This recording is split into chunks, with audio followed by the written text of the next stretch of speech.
Hello friends, स्वागत है आप सभी का टॉपर विल की एक और लेटेस्ट वीडियो में। तो कल पिछले जो लेक्चर था उसमें क्या करा था, हमने थ्योरी पढ़ी थी। आज हम एक्सरसाइज का वन करने वाले हैं, ठीक है, गॉट इट। तो एक्सरसाइज 3.1 को स्टार्ट करते हैं। थ्योरी हम सारी कंप्लीट कर चुके हैं। तो क्वेश्चन नंबर 1 देखिए, स्क्रीन पर शो हो रहा होगा। क्वेश्चन नंबर 1 क्या कह रहा है? क्वेश्चन नंबर 1 कह रहा है कि ये एक अवयव आपको दिया हुआ है, ठीक है, कोई दिक्कत वाली बात नहीं है। इसमें पहला क्वेश्चन बोल रहा है कि अवयव की कोटि ज्ञात कीजिए। पहला क्वेश्चन क्या बोल रहा है कि अवयव की कोटि ज्ञात कीजिए। तो कोटि के लिए क्या करते हैं, रॉ इनटू कॉलम, ठीक है। तो रो कितनी है आप इसे बता सकते हैं इजीली, 3 रो है और 4 कॉलम है। तो कोटि क्या हो गई, 3 क्रॉस 4। सेकंड उसने कहा है कि अवयवों की संख्या बताइए, यानी कि एलिमेंट्स कितने हैं वो चीज हमको काउंट करनी है। तो उसे काउंट करने के लिए मैंने आपसे क्या बताया था, मैंने बताया था यदि किसी की रो m है और कॉलम n है तो इनकी कोटि क्या होगी, m क्रॉस n, और इनकी संख्या होगी mn, यानी कि मल्टीप्लाई में, यानी कि 3 इंटू, यहाँ पे एज अ क्रॉस वर्क कर रहा है, यहाँ पे एज अ मल्टीप्लीकेशन के रूप में वर्क कर रहा है। तो कितने हो जाएंगे, 12। कितने अवयव हो जाएंगे, 12। सेकंड क्वेश्चन हो गया। थर्ड क्वेश्चन क्या कह रहा है कि अवयव 1 3, अवयव 2 1, अवयव 3 3, अवयव 2 4, अवयव 2 3। ये सिर्फ आपको अवयव बताने, यानी कि अवयव जैसे कि 1 3। तीसरा क्वेश्चन क्या है, अवयव a 1 3, यानी कि पहली रो और तीसरा कॉलम, पहली रो और तीसरा कॉलम। तो पहली रो और तीसरा कॉलम क्या आ रहा है यहाँ पे, 19। क्या आ रहा है यहाँ पे, 19, पहली रो और तीसरा कॉलम, तो क्या हो जाएगा ये 19। इसी प्रकार से आपको और भी अपने एलिमेंट्स बता देने हैं, ठीक है, क्लियर। अब हम देखते हैं क्वेश्चन नंबर 2। क्वेश्चन नंबर 2 क्या कह रहा है, ठीक है, अभी बोर्ड बचा हुआ है हमारे पास, यहीं पे कर देते हैं। क्वेश्चन नंबर 2, यदि किसी अवयव में 24 अवयव हैं तो इसकी संभव कोटियां क्या होंगी।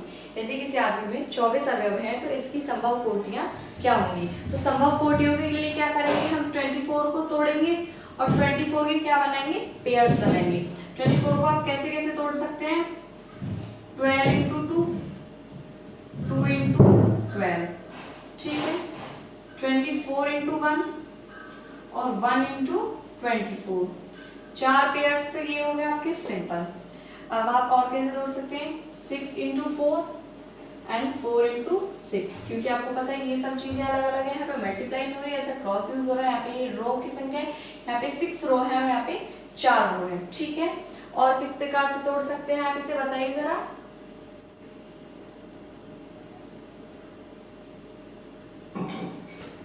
और किस प्रकार से तोड़ सकते हैं आप, 3 के रूप में तोड़ सकते हैं, 8 एंड 8 3। तो ये कितने हो गए, 1 2 3 4 5 6 7 8, यानी कि कितनी संभव कोटियां हो सकती हैं इसकी, 8, ठीक है। अब आगे वो कर रहा है कि यदि अवयव 13 हो तो कितनी संभव कोटियां हो सकती हैं। तो 13 के अवयव क्या हो जाएंगे, यहाँ पे देखिए 13 के अवयव क्या हो जाएंगे, तो 13 इंटू 1, यानी कि 13 क्रॉस 1, या फिर क्या हो सकता है 1 क्रॉस 13, ठीक है। ये आपका क्वेश्चन नंबर 2 हो गया। क्वेश्चन नंबर 3 क्या है, क्वेश्चन नंबर भी 3 ऐसे ही एग्जैक्ट सेम है। उसमें आपको 18 के पेयर्स बनाने हैं। किसके पेयर्स बनाने, 18 के पेयर्स। अगर आपसे ऐसे नहीं बनते हैं तो आप क्या कर सकते हैं, 18 को आप क्या करेंगे, ऐसे लिखेंगे, और 18 को किस प्रकार से तोड़ सकते हैं आप, ऐसे लिखेंगे, 2 इंटू 9, 9 को और किससे ब्रेक कर सकते हैं, 2 इंटू 3 इंटू 3। अब सिर्फ आपको इनसे बना लेना है, 2 इंटू 3, यानी कि 6 और 3 भी हो सकते हैं, 3 6 भी हो सकते हैं, 9 2 भी हो सकते हैं, 2 9 भी हो सकते हैं, 1 18 भी हो सकते हैं और 18 1 भी हो सकते हैं, ठीक है। इस प्रकार से आप बना लेंगे। अगर आपको ऐसे नहीं समझ में आता है तो आप पहले इसे ब्रेक कर लीजिए फैक्टर की फॉर्म में और फिर उससे संभव कोटियां बना लीजिए, ठीक है। अब क्वेश्चन नंबर 4 की तरफ स्विच करते हैं।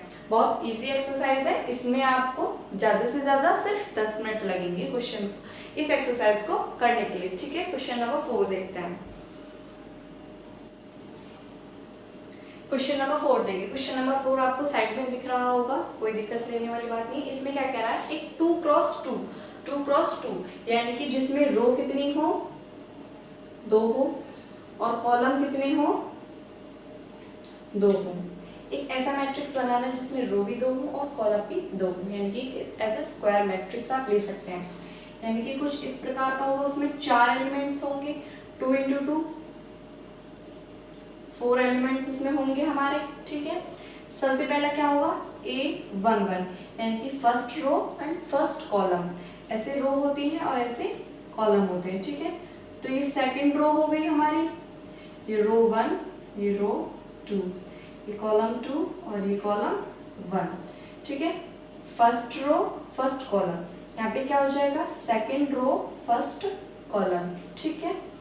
यहाँ पे क्या हो जाएगा, फर्स्ट रो सेकंड कॉलम, यहाँ पे second row and second column, यानी कि ये 4 एलिमेंट्स क्या करने हैं, हमको फाइंड आउट करने हैं, ठीक है। अब उसने कहा है कि आई को वैल्यू हमारे अपने हिसाब से पुट करनी, क्या करनी है, आई जी की वैल्यू अपने हिसाब से पुट करनी है। सबसे पहले हम क्या करेंगे, 1 1 यानी कि A11 निकालेंगे। इससे क्या पता चल रहा है कि I कितना है 1 और J कितना है 1, इनकी वैल्यू कितनी लेनी है, 1 1 लेनी है। यानी कि A11 क्या हो जाएगा, 1 + 1 स्क्वायर अपॉन 2, यानी कि 2 का स्क्वायर यानी कि 4/2 = 2। ये आ गया A11। अब निकालते हैं A12 यानी कि I की वैल्यू क्या हो जाएगी 1 और J की वैल्यू क्या हो जाएगी 2, ठीक है।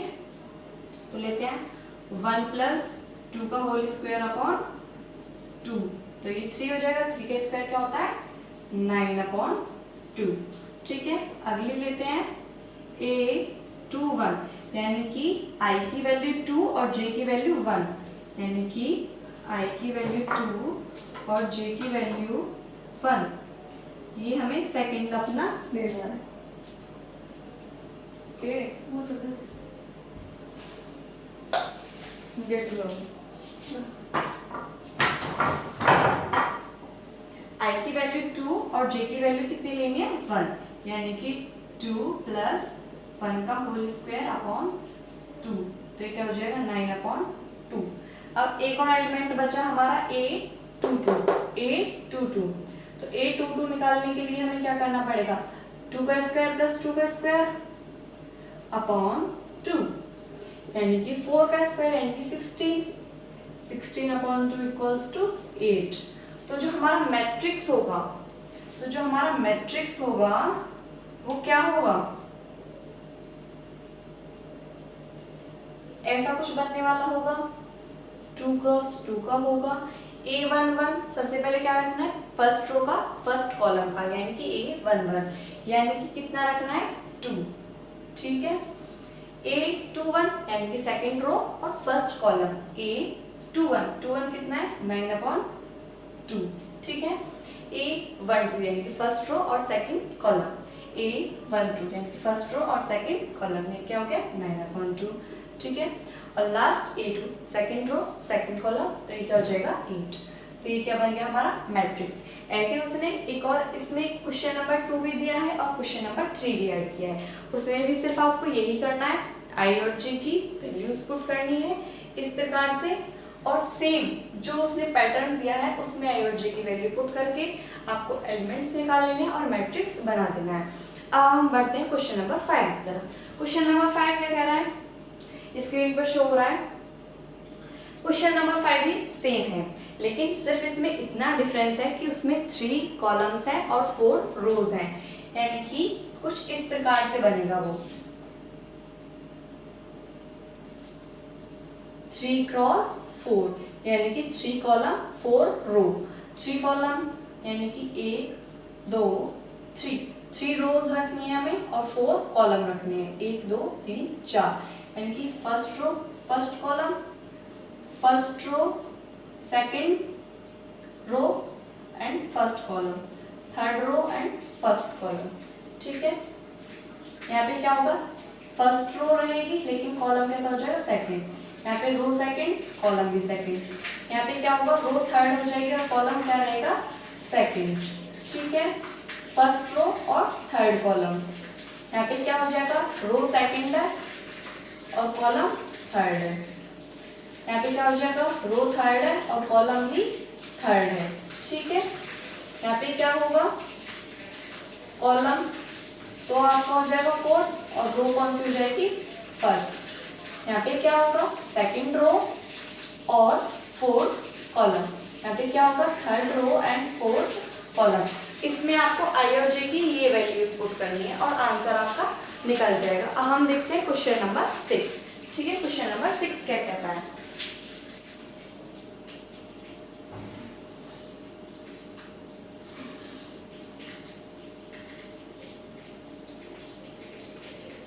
क्वेश्चन नंबर 6 आपको साइड में शो हो रहा होगा। क्वेश्चन नंबर 6 में क्या है, जैसे हमने एक एग्जांपल किया था, सेम एज जैसे करना है। फर्स्ट क्वेश्चन तो बहुत इजी है 6 का, फर्स्ट बहुत इजी है, सेकंड कर लेते हैं। ठीक है, सेकंड कर लेते हैं, कोई डरने वाली बात नहीं है। सिर्फ हमें क्या करना है, पोजीशंस के इक्वल वैल्यू पुट करनी है। अगर तो मैट्रिक्स इक्वल है तो मैंने क्या बताया था, उनको क्या करना है, पहले टर्म को पहले टर्म की इक्वल, सेकंड टर्म को सेकंड के, थर्ड के थर्ड को, फोर्थ के फोर्थ को। बिल्कुल सिंपल है, ये सिर्फ छोटी छोटी क्लास की बातें हैं जो कि आपको इसमें देखने के लिए मिल रही है। सबसे इजी चैप्टर है ये।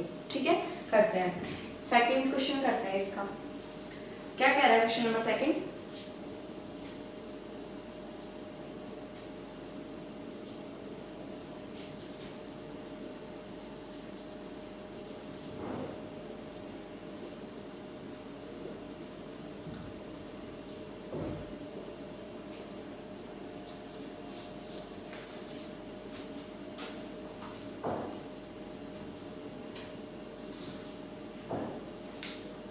हाँ जी, ये है आपका क्वेश्चन नंबर सेकंड। तो ये वाला जो टर्म है वो इसके इक्वल होगा। ठीक है, टू के इक्वल है, कोई दिक्कत नहीं। ये वाला टर्म इसके इक्वल होगा एंड ये वाला टर्म इसके इक्वल होगा। ठीक है, सबसे पहले फर्स्ट से देखते हैं। ठीक है, यानी कि फर्स्ट से देखते हैं, x प्लस वाई इक्वल होगा 6 के। यहाँ से अगर हम एक टर्म की वैल्यू निकालें तो क्या हो जाएगा, x की वैल्यू यदि हम निकालना चाहें तो वो क्या हो जाएगी, 6 माइनस वाई। ठीक है, ये हो जाएगी। अब सेकंड देखते हैं, सेकंड इक्वल है थर्ड में, z की वैल्यू निकाल लेते हैं। यहाँ पे 5 plus z equals to 5, 5 plus z equals to 5, यानी कि z इक्वल्स टू 5 माइनस 5। ये इधर पॉजिटिव है, इधर आके किसका हो जाएगा, नेगेटिव का। ठीक है, तो z इक्वल्स टू क्या हो गया, 0, यानी कि एक वैल्यू तो हमें ये मिलेगी, z इक्वल्स टू क्या हो गया, 0। ठीक है, सेकंड में देखना है और अगली क्या बनी है, x y equal to 8, fourth term के इक्वल हो जाएगा। ठीक है, एक्स वाई इक्वल टू क्या हो जाएगा, 8। अब हम यदि यहाँ से y की वैल्यू पुट करें यहाँ पे तो क्या हो जाएगा, 6 minus y into y equals to 8, तो क्या हो जाएगा, 6y minus y square equals to 8। और जो हम इसे आगे लिखेंगे तो क्या हो जाएगा, इन सबको एक जगह लाके लिखने की कोशिश करेंगे तो क्या हो जाएगा, y square minus 6y plus 8 equals to 0। अब ये क्या बन गया, आपकी क्वाड्रेटिक इक्वेशन। अब इसे क्या करना है, आपको सॉल्व करना है। इसे कैसे सॉल्व करते हैं, यहाँ पे देख लीजिए, y square minus 6y plus 8 equals to 0। ये आपकी क्वाड्रेटिक इक्वेशन बन गई। इसे सॉल्व करते हैं तो सबसे पहले इन दोनों की मल्टीप्लाई करते हैं तो 8y स्क्वायर। अब हमें 8 के ऐसे फैक्टर ढूंढने हैं जिनको जोड़ने पे क्या है, 6 है। जोड़ने पर प्लस का साइन दिख रहा है ना आपको, जोड़ने पे क्या आना चाहिए, 6 आना चाहिए। ठीक है,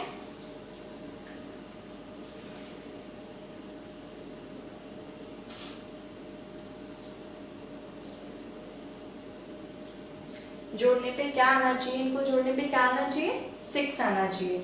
ठीक है, तो ऐसे फैक्टर क्या होंगे आप सोच के बताइए, 4 और 2, 4y and 2y।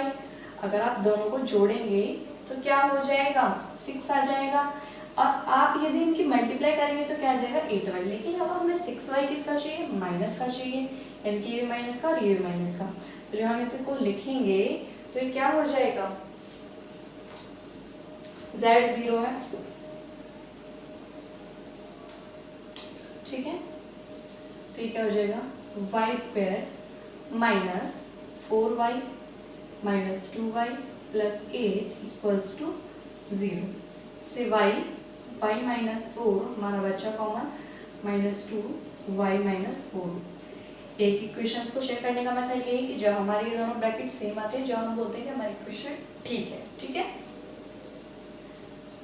y minus 4 and y minus 2 equals to 0, ठीक है। तो y की क्या वैल्यू आ गई 4 और 2, तो y की कितनी वैल्यू है हमारे पास 2। y की वैल्यू क्या क्या हो सकती है, 4 भी हो सकती है और 2 भी हो सकती है, ठीक है। और x की वैल्यू क्या हो जाएगी, यदि y की वैल्यू 4 है, इफ y इक्वल्स टू 4, तो x की वैल्यू क्या हो जाएगी, x की वैल्यू हो जाएगी 6 माइनस 4 यानी कि 2।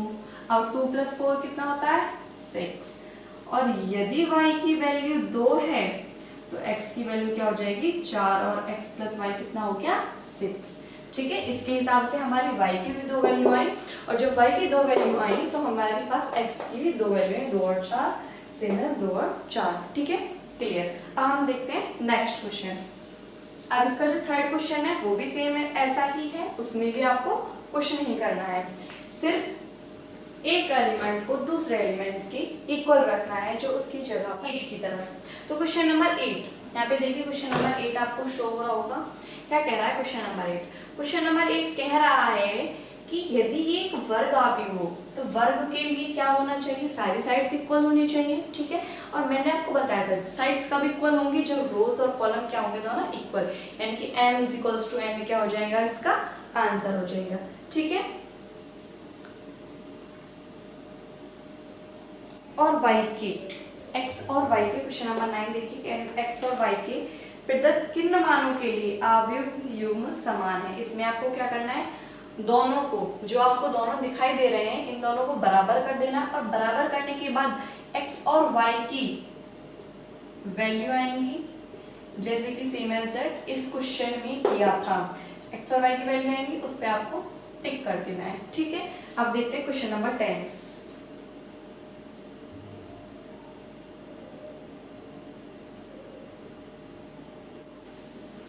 ठीक है, क्वेश्चन नंबर 9 देख, क्वेश्चन नंबर 10 देख। क्वेश्चन नंबर 10 क्या कह रहा है, पढ़िए। 3x3 कोटि के ऐसे आव्यूह की कुल कितनी संख्या होगी जिनके लिए प्रत्येक प्रविष्टि क्या हो 0 1। प्रविष्टि का मतलब कुछ नहीं है, प्रविष्टि का मतलब उसमें एलिमेंट से लिया है। एलिमेंट क्या हो, या तो 0 हो या 1 हो। ऐसे कितने बना सकते हैं 3x3 के, 3x3 के, यानी कि कितने एलिमेंट्स होंगे टोटल 9, ठीक है। अब एक एलिमेंट्स की जगह को कौन कितने लोग भर सकते हैं, 2, या तो 0 या 1। ऐसे कितने एलिमेंट्स हैं टोटल 9, और एक की जगह को कितना भर सकते हैं 2, तो टोटल क्या हो जाएगी, टोटल हो जाएंगे 2 की पावर 9 इज इक्वल्स टू 512, ठीक है, क्लियर। स्क्रीनशॉट चाहे तो ले सकते हैं आप। अगर आपको वीडियो अच्छे से समझ में आया है, आपको सारे क्वेश्चंस सॉल्व हो गए हैं, यदि आपका कोई क्वेश्चंस अभी भी बचा हुआ है तो आप उसे कमेंट बॉक्स में लिख दीजिएगा। और यदि आपको वीडियो हेल्पफुल लगी है तो प्लीज़ कमेंट करके जाइएगा कि हाँ ये वीडियो हेल्पफुल है। So please thank you so much for watching my video. और हाँ, आपको इस चैनल को ज़्यादा से ज़्यादा सब्सक्राइब करना है, ज़्यादा से ज़्यादा शेयर करना है, ताकि सभी हिंदी मीडियम के बच्चों को बेस्ट कंटेंट्स मिल सकें। और फिजिक्स और केमिस्ट्री के नोट्स के लिए आप नीचे जो व्हाट्सएप नंबर शो हो रहे हैं उस पर आप कांटेक्ट कर सकते हैं। Thank you so much.